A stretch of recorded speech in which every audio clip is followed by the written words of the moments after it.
This week's episode of our show has been sponsored by the Sunken Isles, which is now live on Kickstarter. Sunken Isles is now fully funded and it's blowing through some of their stretch goals, including new adventure hubs for the campaign and new subsystems for D&D. This adventure has been headed up by Logan, one of our fellow YouTubers. His channel, Runesmith. You should definitely check it out as well. And the Sunken Isles adventure really draws on some different and unique inspiration from what we typically see in your average seafaring adventure. The campaign is live now until March 18th, 2022, so be sure to check it out while you still can. So make sure to follow the links below to jump in on the Kickstarter before it ends. And now, onto this week's episode. Greetings, my name is Monty Martin. And I'm Kelly McLaughlin, and we are the Dungeon Dudes. Welcome to our channel where we cover everything D&D, including advice for players and guides for GMs. We upload new videos on Tuesdays and Thursdays, so please subscribe to our channel so that you never miss an episode. Today, we're discussing how to play a Soulknife rogue in Dungeons & Dragons 5th edition. The Soulknife rogue was introduced in Tasha's Cauldron of Everything and offers us a rogue with a bit of psionic energy added in. Known for its iconic Psychic Blades ability, the Soulknife rogue is able to conjure mind daggers to defeat their enemies, but also augment their own skills and exploration abilities with an array of other psychic powers. This unique subclass offers supernatural abilities to the rogue in a way that is very distinct from other sort of magical rogue subclasses like the Arcane Trickster, but one that is nonetheless potent, just in many different ways. Today we're going to talk about some of the race, feat, and background options that we might look at to help bring this rogue to life. We're also going to explore some of the options that we might use to roleplay or some of the tactics that we might use to amplify what a Soulknife rogue can do. There's a lot to discuss, so let's dive in. So to kick things off, let's dive into what we actually get as a Soulknife rogue as we level up. As a Soulknife, we have a wellspring of psionic energy to draw on to power our other abilities. These are represented by psionic energy die, and we have a number of these dice equal to twice our proficiency modifier. These dice begin as D6s, but as we level up, they're going to go from a D6 to a D8, eventually a D10, and then at the highest levels of play, we'll have a D12. So not only do we get more of these dice as we level up, but we get better dice as well. These dice only come back on a long rest, but once per short rest, we can use a bonus action to replenish one die. Not only that, but luckily a lot of the abilities actually make it so that we don't lose the die unless we succeed at what we're trying to use it for. The very first thing we're going to be able to use our psionic energy die is the Psi-Empowered Knack ability. And for me and Kelly, I think this is really the essence of what makes the Soulknife a really awesome class. More so perhaps than even its Psychic Blades. Psi-Empowered Knack allows your character, when you fail an ability check that you had proficiency in, you can then roll one of your psionic energy die to try to turn the failure into a success. What's cool about this is that the psionic energy die is only expended if that failure then becomes a success. So you're going to have this ability to throw on an extra D6 or eventually a D12 to turn a failure into a success. It does have to be a skill that you're already proficient in, however, and rogues are pretty skillful, and they get things like expertise and reliable talent that make them really good at making skill checks. But this ability to pull success out of the jaws of failure cannot really be underestimated in how much of an impact it can have in play.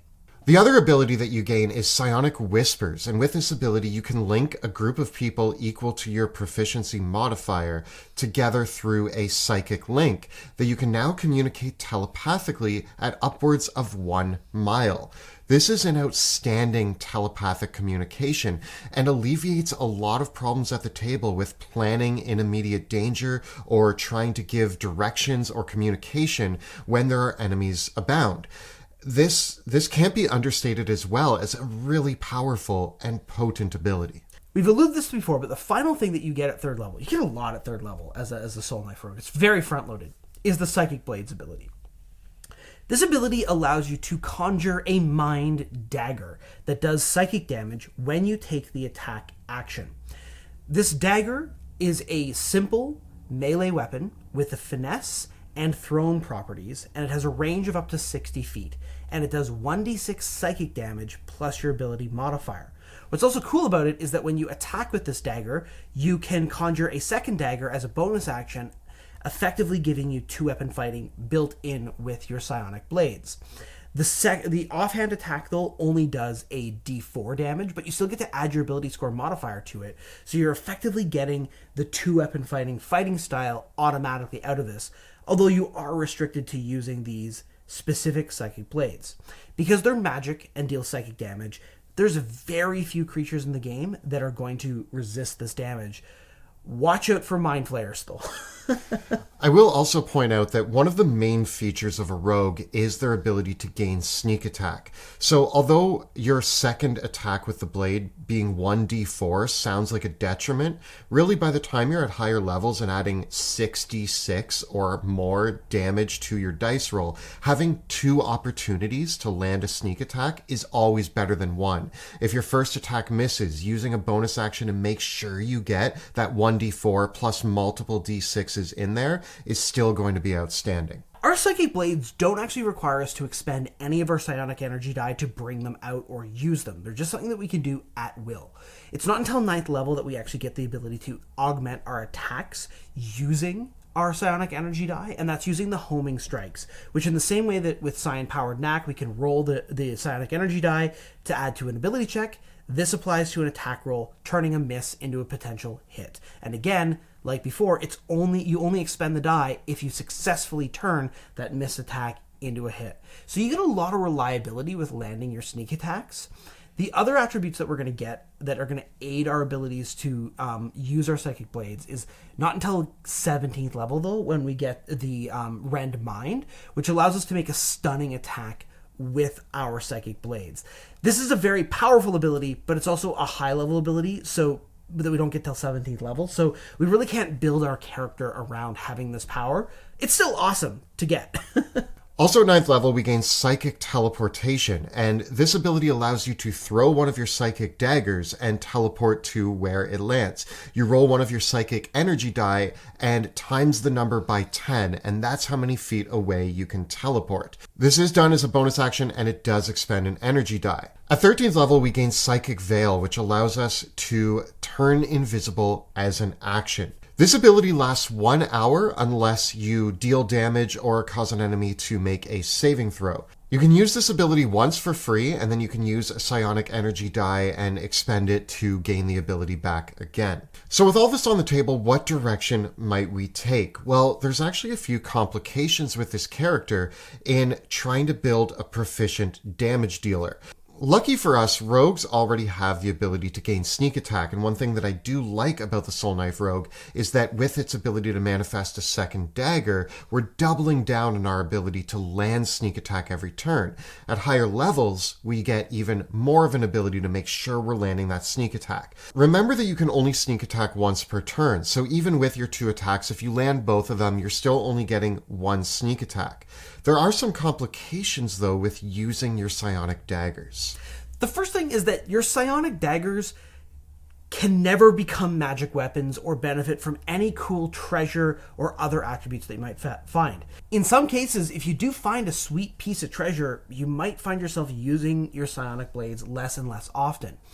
Especially because one of the primary benefits of using the psychic blades is that they're magical psychic damage dealing weapons, but a Mind Flayer or a psychic enemy is going to be resistant or immune to that damage anyways, but they're not going to be resistant or immune to actual stab damage.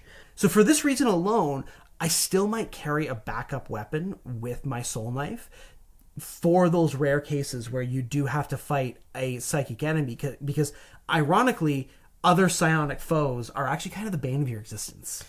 I will also note that the psionic blades, although it's cool you can conjure them up and out of nowhere, they do require you to take the attack action on your turn as part of conjuring them. And they disappear whether you hit or miss. This actually brings up some interesting complications with perhaps trying to take Magic Initiate to gain Booming Blade or any of those other wonderful spells that augment an attack. They're not going to work with your psionic blades. Not only that, but because they require the attack action, you can't use your psionic blades for opportunity attacks. So it actually is extremely important that you have another weapon on hand to use when your psionic blades aren't going to make the cut. A permissive dungeon master might allow you to use your psionic blades for opportunity attacks, might be totally okay with you readying actions with your psionic blades, and might even make a homebrew magic item that does augment your psionic blades in some way. So those are all possibilities, and I would say if I was running a campaign for a Soulknife, I would probably do all of these things to be a little bit more permissive. It does kind of diminish the fact that one of my favorite things to do with many rogues, especially melee-oriented ones, is to take something like Booming Blade through Magic Initiate, because I often do this with Arcane Tricksters, because that does give you a really solid amount of extra damage, but that's not really going to be an option for us here. So we could find, the standard ways of just improving a rogue's sneak attack damage, but ultimately there's not that much to do. So maybe we could look at one of the other abilities of this class and really augment that instead.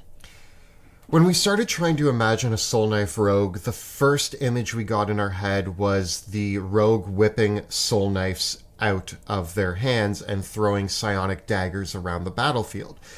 But when we look at the other abilities, mainly the psionic knack ability, which again allows us to roll one of our psionic energy die when we fail a skill that we are proficient in, and we only expend the die when we succeed.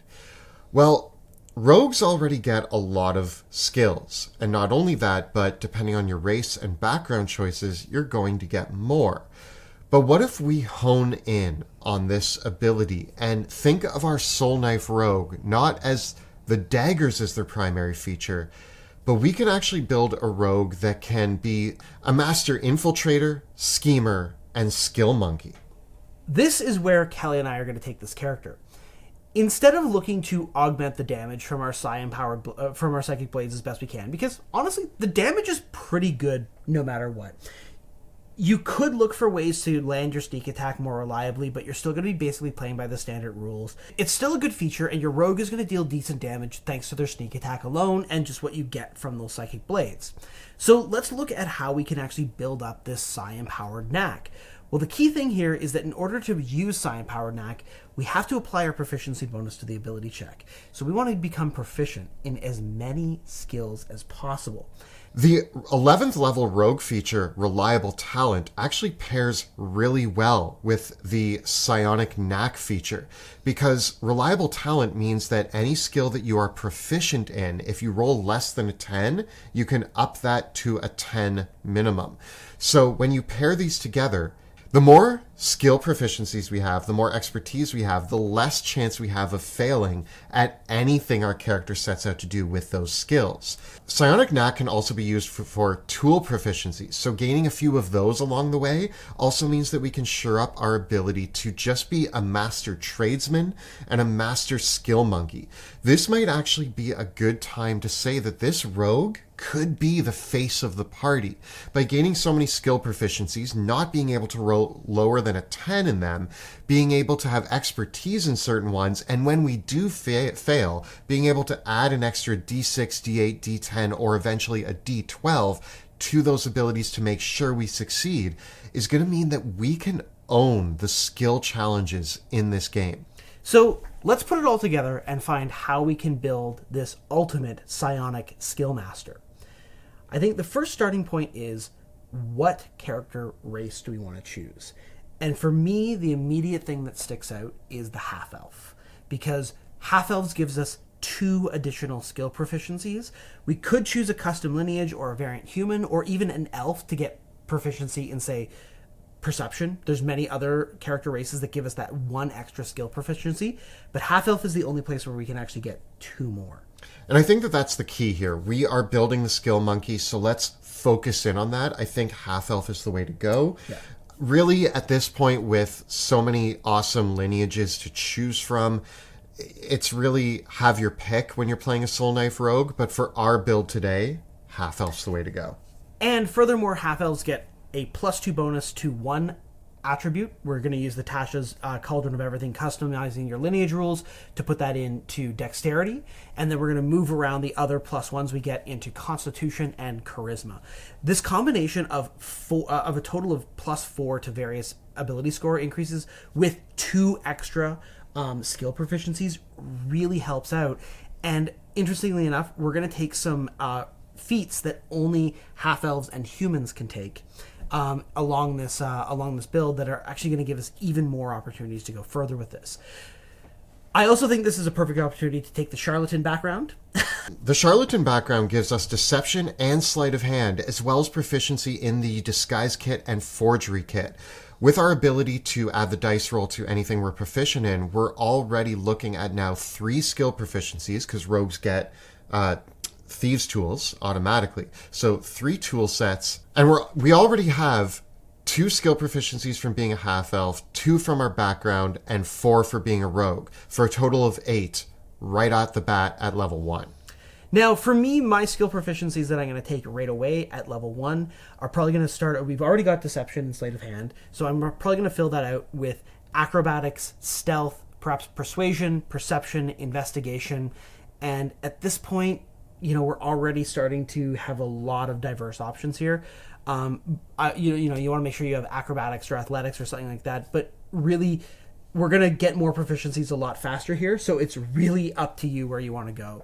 We do get expertise right out the gate as well, and I think naturally for a rogue, deception and stealth are the ways to go with our with these checks. The reason why I like to get the expertise in these skills is that oftentimes these are the skills that you're going to be making opposed checks on, and so that's where you might be up against a really high insight or perception where you really, really want to be able to win those roll-offs.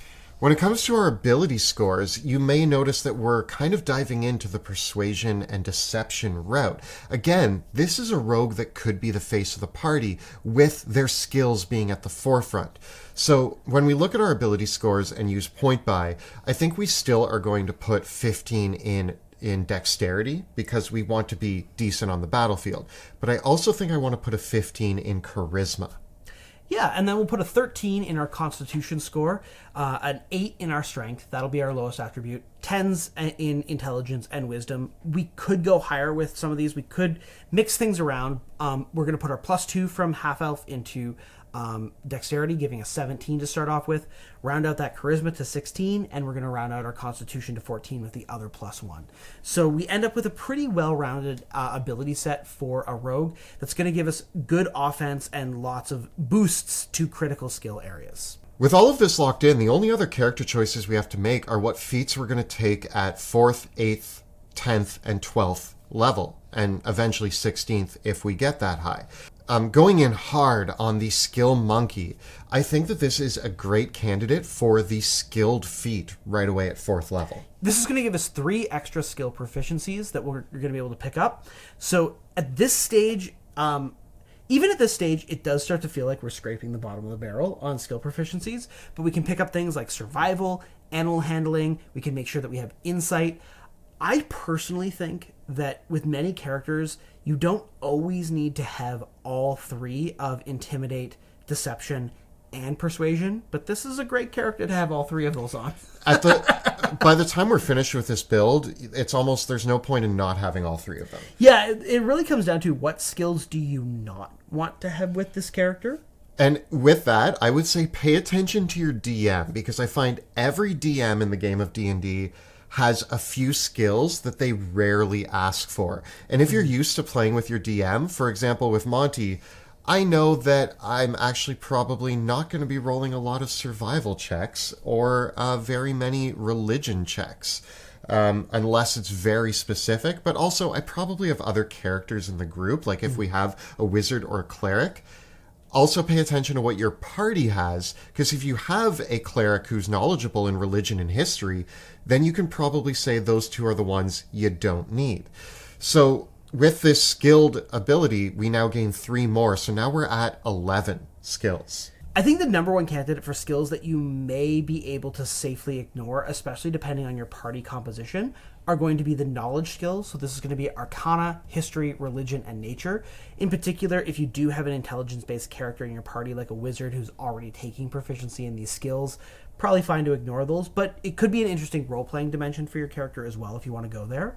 There's also the kind of that trifecta that is nature, survival, and animal handling, where you might have another character in your party like a ranger or a druid that is already really good at these skills anyways, and so you're not too worried about going there either. So if we want to kind of be like our cultured socialite, mental assassin sort of character, we might ignore the animal handling sort of skills because that's what the servants do. So you get a choice really of what don't you want to have. And I will just give a side note here that if you really want to get everything, you could take 3 levels of Bard and get 3 more skill proficiencies by being a College of Lore Bard. In which case, at this point, there's really not a lot left over. And at that point, you also have Jack of all trades. Yeah. So even if you're the few skills that you're not proficient in, you're still adding half of your proficiency modifier. That's a multi-classing option. But so as we level up our rogue, at level 6, we're going to gain more expertise options. So now we have expertise in 4 skills. Yes, and I think at this point, this is also where you want to pay attention to your campaign, your dungeon master, and your party. Once you've got stealth and deception expertise with these things, I think the table is yours, what you want to take with your other expertise. I would maybe lean towards something like acrobatics or sleight of hand for my expertise. Other really good candidates, though, are to boost up the skills where we don't have a good ability score modifier. In this case, perception and investigation. We don't have any ability score bonuses from wisdom or intelligence, but these critical searching around skills really do have a big impact. So I would really strongly consider expertise in perception and investigation. You might also consider expertise in thieves' tools if you're in a trap-heavy campaign. We get another feat choice at level 8, and I think that Skill Expert is our next pick. This feat allows you to grab an additional skill, an additional expertise, and a +1 bonus to an ability of your choosing. Yep, so we can round this rate up and pick up another one of our skills, another expertise, and get our dexterity up to 18. I will say, if you are already feeling the, wow, I have a lot of skills overkill, you could take Elven Accuracy here instead. Yeah, there are other candidates. Elven Accuracy, Telekinetic feels really appropriate for this character. But again, we're building a very focused idea here. At level 10, we get another feat because we're a rogue, and rogues get feats at level 10. And this is where we can take the human or half-elf only feat Prodigy, which is going to give us another tool, another language, another expertise, and another skill. So now at this point, we are proficient in 13 out of the 18 skills. We have expertise in 6 of them. We have 4 tool proficiencies, one of which has to be thieves' tools. And incidentally, we know Common, Elvish, and 2 other languages as well. From there, the other feats I would use to round out my ability scores or grab these other ones that we mentioned, like Elven Accuracy, Telekinetic. Are there any other ones that you think? Lucky? You could take Lucky, again, because it's going to help you on your offense. It's tough to gauge on when you should use Lucky with this character beyond attack rolls or saving throws, because I do think that you're going to be so reliable with your skills anyways by level 12. Like, if we just look at the snapshot of where this character's skills are at this level, we have a +11 bonus to deception, which means the lowest we can roll on deception is a 21. We have a +12 in stealth. So the lowest we can get in stealth is a 22. Since our psionic energy die is now a D10, we can get anywhere from a +1 to a +10 on top of that. So I really think that you're probably always going to make your stealth checks. With this character, even the skills that you're not that great at, but you're still proficient in, like Insight, where we only have a +4, but because we can't roll lower than a 10, our minimum is 14. We can round this out with a psionic energy die to make that upwards of 24. Dungeon Masters often use breakpoints of 10, 15, and 20, or 25 for their skill check breakpoints. This means for the skills that you really excel at, all it takes is you just rolling that die and rolling and then needing that psionic energy to bridge the gap to bring anything up to a 25 for the really hard checks that you're really good at. And for your weaker skills where you only have a +4, you can still easily net that 15 DC. Yes, there's going to be a handful of skills where we have no bonus at all whatsoever. We're not very good at athletics with only a +3 here. But again, hopefully that is a skill that maybe you will consider expertise for, or maybe you will just use your psionic energy on. And even with athletics being our dump stat, with strength being our 8, I think that having proficiency in it means that one of the things that you might struggle with as this character is whenever you have to climb or swim. But you actually shore that up by gaining proficiency and having your psionic energy to boost you when you need to climb or swim. So this is a really well-rounded character. And I think when we get into the roleplay idea of this character, the way I am picturing this Soulknife rogue, again, is not the Soulknife wielding throwing dagger guy, but actually the more suited up gentleman, no weapons on him whatsoever. Perfect for the adventure that has a lot of stealth, subterfuge, infiltration, and maybe that classic James Bond or Mission Impossible, attending parties with your enemies, sneaking in, stealing the diamond under the nose from everybody. Because remember that this rogue has the ability to turn invisible when they need to. So you can walk into a party, they can pat you down. You have no weapons on you. You need to convince somebody that you belong there. Well, you have a disguise kit, a forgery kit, and you can talk and lie as much as you need to and make sure that you are hitting those proficiency checks.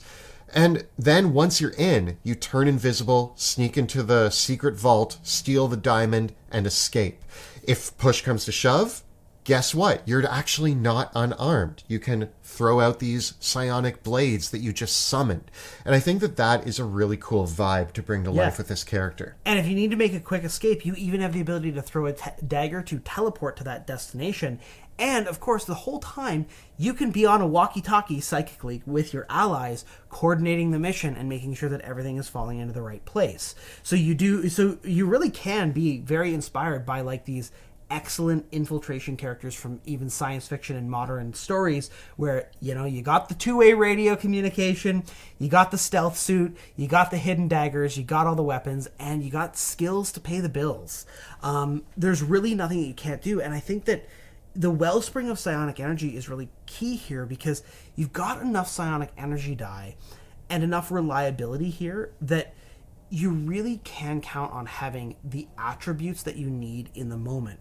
Unlike, say, a spellcaster character, which could run out of spell slots or might not have, or can run low on their resources very, very quickly, psionic energy are very reliable, and they're only there when you need them, and they're only used when they make a difference. Unlike other things where saving throws can always be succeeded or failed, legendary resistance can always be a factor, there can always be this randomness of the dice. But with this character, you really, really minimize the impact of the dice. So I would even say, if you're somebody that always rolls badly, you might really enjoy this character because it's going to mitigate the impact of luck on your die rolls. So I think the images that we have of the Soulknife rogue wielding these psionic daggers and dishing it out in combat actually leads us away from what the abilities that we gain as a Soulknife rogue can turn us into. And if you're a fan of those Mission Impossible and James Bond style characters, being able to play the face of the party who plots the big scheme, sends the rest of your party to do what they do best, while you walk straight in the front door, talk to the people you need to talk to, do some schmoozing, do some infiltration, and get the plan done. You really get to play this sort of mastermind, infiltrator, pickpocketer, thief, expert that can really bring the rogue to life in an interesting way by using these psionic abilities. So this has been a look at the Soulknife Rogue in Dungeons & Dragons 5th edition. Tell us about some of the cool things you've done with this subclass in the comments below. The videos that we create on our channel are made possible thanks to the incredible generosity of our Patreon supporters. There's so many ways that you could go further with making a skill master type character by multi-classing and adding more attributes onto here, and I'm sure that there's going to be lots of great conversation in our Patreon-only Discord server about exactly how to do that. So if you enjoy the work that we do here on YouTube and you want to join our Discord community, follow the links in the description below to check us out on Patreon. And don't forget to check out our live play in the Worlds of Drakenheim, which airs Tuesday evenings on Twitch. You can find all the previous episodes right up over here. And we've got plenty more build guides for characters in D&D 5e right up over here. Please subscribe to our channel so that you never miss an episode. Thanks so much for watching. We'll see you next time in the dungeon.